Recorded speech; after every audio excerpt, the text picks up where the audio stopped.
Assalamualaikum, good morning. I am Medat Abbas and I welcome you to Gohar Publishers. They have a motto of redefining the geography of education through digital resources for conceptual learning. आज हम start करने लगे हैं text book 5 published by Gauhar publisher for English का unit number 8 which is again a poem, save the earth. आपके ideas क्या कहते हैं? सेव द अर्थ बहुत कुछ हो सकता है। अर्थ डे भी अब सेलिब्रेट किया जाता है। आप सबसे पहले बात ही अर्थ डे से शुरू कर सकते हैं। फिर उसके बाद ये बात की जा सकती है in context of the fact कि हम अपने माहौल को, अपनी इन्वायरमेंट को, अपनी अर्थ को गंदा करते हैं, नहीं करते, पोल्यूशन की बात होती है। सो ये एक डिस्कशन है। आई वुड लाइक कि आप अपने बच्चों के साथ क्लास में डिस्कशन शुरू कीजिए और इस डिस्कशन में बच्चों को प्रमोट कीजिए कि they should talk in English. अब पॉइंट कहाँ आएगा? पॉइंट वहाँ आएगा कि ऑब्वियस सी बात है, दिस अ हाई पॉसिबिलिटी कि कुछ बच्चे सही सेंटेंस स्ट्रक्चर बोल पाएंगे, कुछ नहीं बोल पाएंगे, कुछ की प्रोनाउंसिएशन ठीक होगी, कुछ की नहीं होगी। Now again I would say this is where we as teachers, as facilitators walk in. ये हमारी जिम्मेदारी है कि हम उनका कॉन्फिडेंस शैटर ना होने दें। तो वो गलत बोलते हैं, आप उनको बोलने दीजिए ताकि उनको बोलना आए। आहिस्ता आहिस्ता उनकी प्रोनाउंसिएशन ठीक कीजिए और ये प्रैक्टिस तभी हो सकती है जब आप क्लास में डिस्कशन सेशंस रखेंगे, ब्रेनस्टॉर्मिंग सेशन लिखेंगे। अब इसका एक और आइडिया हो सकता है, आप वाइट बोर्ड पे अपनी अर्थ ड्रॉ कीजिए, उसमें कलर्स करके आप कोई पिक्चर भी यूज़ करके पेस्ट कर सकते हैं, ख़ुद भी कलरफुल ड्रॉ कर सकती हैं या कर सकते हैं। बच्चों को कह सकते हैं कि वो बोर्ड पे ड्रॉ करें या कोई चार्ट घर से बना लाएं या कोई पोस्टर घर से बना लाएं।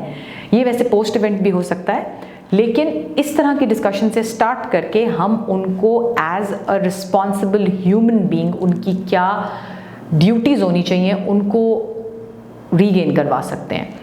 अब जब बच्चे अर्थ की बात करेंगे, अर्थ उनको क्या क्या देती है, अर्थ में वाटर है, लैंड है, there are a lot of ideas. ये तो मैं आपको एग्जांपल्स दे रही हूँ। जब आप बच्चों से डिस्कस करेंगे तो बच्चे आपको इससे भी ज़्यादा आइडियाज़ देंगे, बिकॉज बच्चों के पास इमेजिनेशन बहुत स्ट्रांग होती है। हमें उनको सिर्फ वो मौका देना चाहिए ताकि वो बोल सकें। सो जितने भी आंसर्स आपके पास आएंगे, आपने सबको, आपका काम तब ये होगा कि आपने उनको कनेक्ट करके बच्चों को उस चीज़ के बारे में बताना है। अब जब आप इसकी बात करेंगे तो अर्थ की बात हो गई, अर्थ डे की डिस्कशन हो गई, लिटरिंग की बात हो गई, अर्थ को बचाने की बात हो गई। अब बचाना क्यों है? दरख्त काटे जाते हैं, उनसे चीज़ें बनती हैं, प्लास्टिक वेस्ट दिन ब दिन बढ़ती जा रही है, प्लास्टिक्स को रिसाइकलेबल नहीं होता तो उसकी जगह कोई रिसाइकलेबल मटेरियल यूज़ करना इंपॉर्टेंट है, जैसे पेपर बैग हो गए, क्लॉथ बैग हो गए। कटिंग डाउन ऑफ ट्रीज़ को कम करना बहुत ज़रूरी है, क्योंकि जैसे जैसे शहर आबाद होते जा रहे हैं वैसे वैसे दरख्त, जंगलात, गाँव ख़त्म होते जा रहे हैं। सो ये वो चीज़ें हैं जिनकी इंपॉर्टेंस बच्चों को एटलीस्ट बताना बहुत ज़रूरी है। Once you are done with that, then again आप अपनी पोइम की तरफ आइए, रीडिंग की तरफ आइए। अब तो मेरे ख्याल में रीडिंग बच्चों के लिए आसान हो ही गई होगी, नहीं भी होगी तो उसको मज़ीद आसान बनाइए। फिर रीडिंग कीजिए, बच्चों से मतलब सुनिए। पिछली पॉइंट जब हमने डिस्कस की थी तो हमने क्या कहा था? हमने कहा था बच्चों को पेयर या ग्रुप्स में डिवाइड कर दीजिए। अब एक और एक्टिविटी ले आइए, बच्चों से पोस्टर्स बनवाइए क्लास के अंदर ही, और पोस्टर्स बनवा के उनको कहें कि वो कोई एक टैगलाइन दे अपने पोस्टर को। जब वो टैगलाइन देंगे तो देन उनको कहिए कि वो इंडिविजुअल रीडिंग करें पोइम की खुद। जब वो इंडिविजुअल रीडिंग करेंगे उसके बाद आप पोइम के अंदर से डिफरेंट छोटे छोटे क्वेश्चंस उनसे पूछें, ताकि आपको ये पता लगे या ये असेस हो कि बच्चों ने क्या पोइम का मतलब सही समझा है। वंस दैट डन, फिर आप रीडिंग कीजिए। रीडिंग एक बहुत इंटेग्रल पार्ट है, रीडिंग के बगैर आप इंग्लिश में आगे नहीं मूव कर सकते।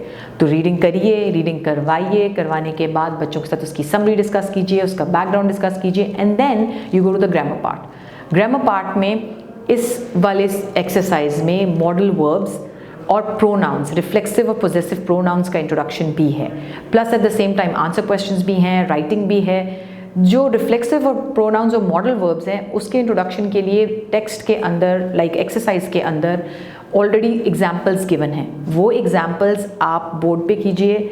उसके साथ साथ I repeat my idea again कि आप बच्चों से क्वेश्चन करके उनसे आंसर निकलवाएं। अब जैसे अगर आप शैल या विल का या कैन का या मे का यूज़ करवाते हैं तो आप बच्चों को, जैसे बच्चे वॉशरूम जाने के लिए पूछते हैं, miss may I go to the washroom, अब can I go to the washroom क्यों नहीं हो सकता? सो ये पॉसिबिलिटीज़ आपको बच्चों से डिस्कस करना बहुत ज़रूरी है। वंस दैट डन, अगेन खुद एग्जाम्पल्स डिस्कस कीजिए, बाकी एक्सरसाइज बच्चों को करने दीजिए, वो इंपॉर्टेंट है, क्योंकि जब तक वो खुद नहीं करेंगे तब तक वो सीख नहीं सकेंगे। देखिए ये इतनी छोटी सी बात है, ह्यूमन नेचर सेम होती है। अगर हमने कोई काम सीखना है तो हम पहले वो करना चाहेंगे, करेंगे तो हमें आएगा ना। एग्जैक्टली द सेम वे जब तक आप बच्चों को मौका नहीं देंगे तब तक बच्चे वो नहीं कर सकेंगे. So this is how you going to deal with this poem.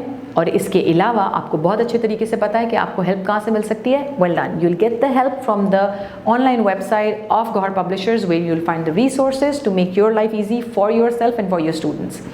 Till the next video, this is me signing off. Allah Hafiz.